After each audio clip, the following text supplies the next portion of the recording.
मुक्ति चुड़ैल की हिंदी कहानी। तान्या हमेशा शैतानियां करती रहती थी।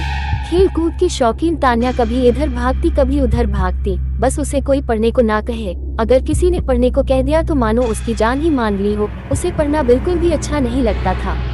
तान्या चाहती थी कि वह हमेशा खेलती कूदती रहे और उसकी माँ उसे रोज शाम को पढ़ने के लिए बिठा देती थी।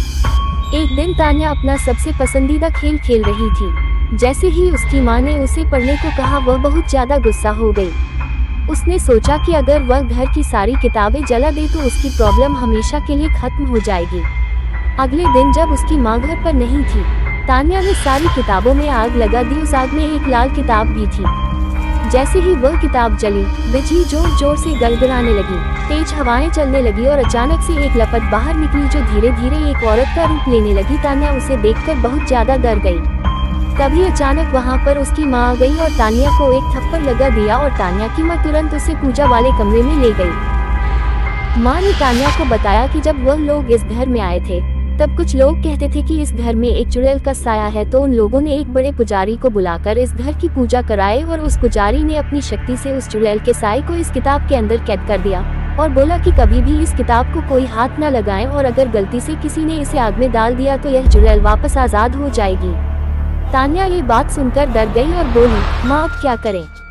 तब माँ ने बोला, पुजारी जी ने उन्हें एक पवित्र जल दिया था कि अगर यह चुड़ैल कभी गलती से बाहर आ भी जाए तो इस जल को छिड़ककर उस चुड़ैल को फिर से कैद किया जा सकता है। पर अब मुश्किल ये थी कि यह जल छिड़का कैसे जाए, क्योंकि वह चुड़ैल काफी गुस्से में थी, क्योंकि उसे इतने लंबे समय तक के लिए इस किताब में बंद कर दिया था।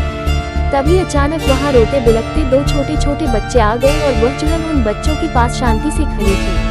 माँ धीरे से कमरे से बाहर आए और उस चुड़ैल से बात करने की कोशिश करने लगी। जैसे उस चुड़ैल ने माँ को देखा, वह चुड़ैल माँ पर हमला करने के लिए भागी। माँ के हाथ में वह पवित्र जल था। उस जल को देखकर चुड़ैल डर गई और वहीं रुक गई और बोली, मेरे पर यह जल मत डालो, मेरे बच्चे फिर अकेले हो जाएंगे। माँ ने उस चुड़ैल को बड़े ध्यान से देखा और पूछा कि तुम्हारे साथ क्या हुआ था? चुड़ैल बोली, मेरे पति ने मुझे वही जिंदा जला दिया था और मेरे बच्चे भूखे बिलखते रह गए और ऐसे ही उन्होंने भी दम तोड़ दिया। बस अंतर इतना रहा कि मैं तो चुड़ैल बन गई और मेरे बच्चे भूख बन गए। तब से हम यहीं रहते थे, पर 10 साल पहले तुम आए और तुमने मुझे इस किताब में कैद कर दिया। आज मैं वापस आजाद हुई हूँ। मैं अपने बच्चों को वापस अकेले नहीं छोड़ना चाहती हूँ।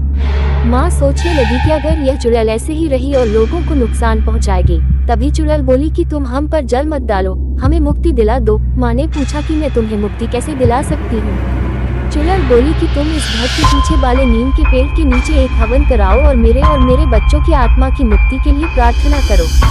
माँ ने पूछा कि इस पेड़ के नीचे क्यों?